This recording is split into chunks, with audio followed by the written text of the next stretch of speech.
Okay, we just can't be more than about 10 k's out of Warren. Just got hit by very cold outflow winds. Not too strong at this stage, only about 10-15 knots, but quite cold. Lovely colours in it. We have microburst.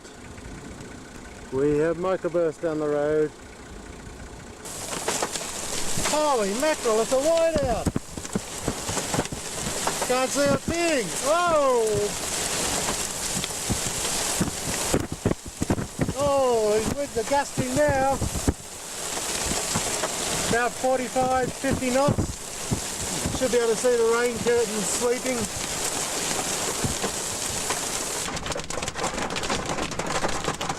Sorry to say, but the road is white.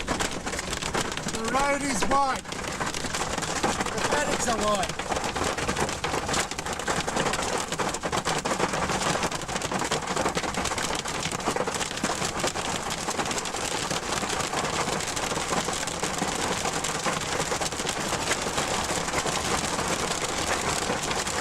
Shit, we're losing visibility again now.